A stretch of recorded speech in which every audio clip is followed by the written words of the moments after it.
Salut, merci d'être là pour cette troisième sous-capsule sur le métal argent. Si vous ne l'avez pas déjà fait, je vous invite à aller voir les deux capsules précédentes sur le métal argent. Maintenant, on va voir au moins 5 moyens d'investir dans le métal argent. Mais tout d'abord, parlons des métaux précieux en général. C'est une commodité dans laquelle on peut investir. Puis ce qui est particulier parmi toutes les commodités, c'est que c'est probablement la seule qu'on peut raisonnablement considérer investir dans la commodité concrète.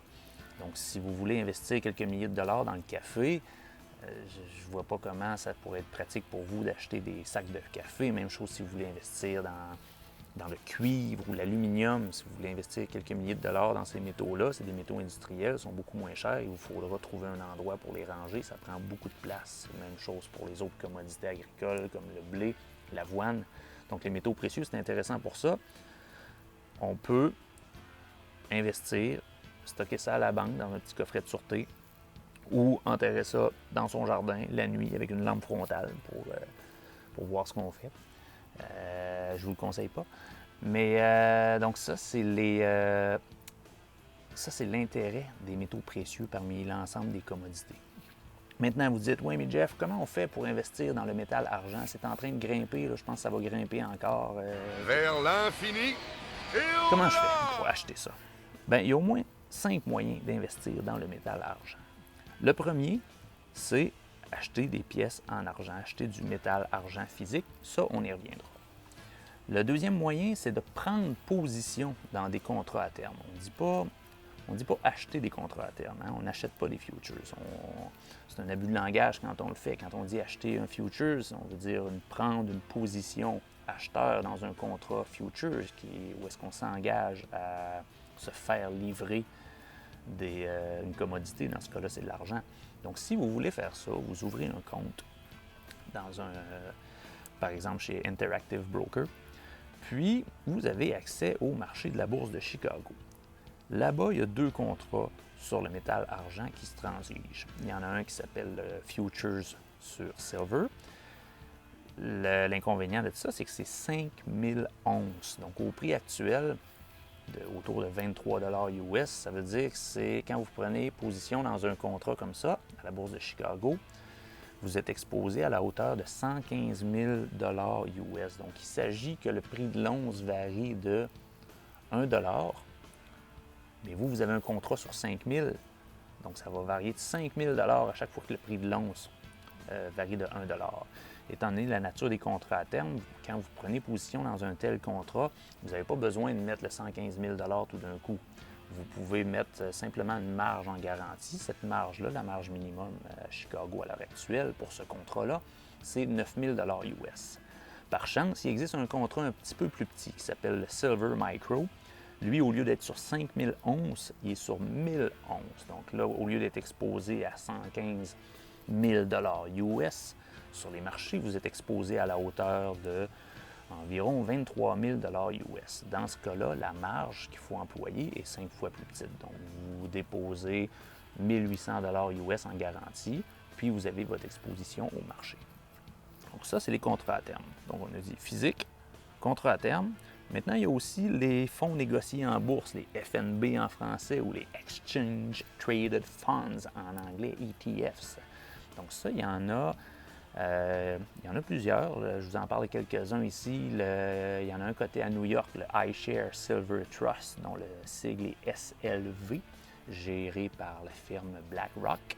Il y en a un aussi à la bourse de Londres qui s'appelle Aberdeen Standard Physical Silver Shares ETF. Lui, son sigle, c'est SIVR.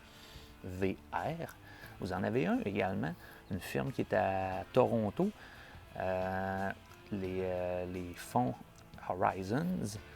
Donc, vous avez le Horizon Silver ETF, son sigle c'est HUZ. Donc ça, vous prenez une participation dans un portefeuille qui détient de l'argent physique. Ce qui est intéressant, c'est qu'il y a des ETF, entre autres la firme Horizons, qui vous offre aussi d'avoir un levier là-dessus. Donc, si vous êtes vraiment bull, vous croyez que le prix de l'argent va augmenter pour des placements à très court terme, en dedans d'une journée. Il y a le Silver 2X Daily Bull ETF avec le code HZU. Donc ça, il va répliquer 2 fois le rendement du métal argent à chaque jour. C'est ça son objectif. Donc si le métal argent a pris 10 % aujourd'hui, puis que vous avez investi dans ce fonds-là, bien, vous allez faire du 20 %. À l'opposé, si le prix de l'once d'argent a perdu 12 % aujourd'hui, bien, vous allez avoir perdu 24 %. Ce qui est le plus flyé, c'est que vous pouvez aussi investir si vous croyez que le métal argent va diminuer. Ça, c'est le Silver -2X Daily Bear ETF, le sigle HZD. Donc, lui va faire l'inverse. En prenant ses positions financières, il s'arrange pour que la valeur du ETF soit 2 fois l'inverse du rendement quotidien. Donc, si l'argent aujourd'hui perd 10 %, bien vous allez avoir fait plus 20 %. Donc, c'est un produit qui peut être intéressant. Donc, physique, contrat à terme, ETF. Bien sûr, vous pouvez investir dans des minières comme Silvercorp Metals, comme Fortuna Silver Mines, comme Pan American Silver Corp ou encore First Majestic. Ces 4 entreprises-là, il y en a bien d'autres, elles sont cotées à Toronto, le Canada étant le paradis des industries minières cotées en bourse. Vous avez aussi à la bourse de New York le Wheaton Precious Metals Corp. Et à la bourse de New York, vous avez également Hecla Mining, vous avez Polymetal qui, lui, est coté à Londres. Si vous voulez diversifier votre risque, vous pouvez également acheter des parts d'un ETF de minière. Donc là, à ce moment-là, au lieu d'être dans un ETF de la commodité, vous avez un ETF de minière qui, lui, prend des positions. Puis quand vous êtes acheteur de ce ETF-là, vous avez une part dans différentes entreprises. Récemment, celui-là, le Global X Silver Miners ETF, coté à New York sous le sigle SIL. Lui, il contenait la compagnie Wheaton, Polymetal, Pan American Silver, puis Hecla Mining. Donc, on a dit physique, contrat à terme, ETF, les minières ou un ETF de minière. Il manque une cinquième façon d'investir dans les métaux, dans l'argent métal, c'est les certificats qui sont négociés en bourse, les ETC, Exchange Traded Certificates.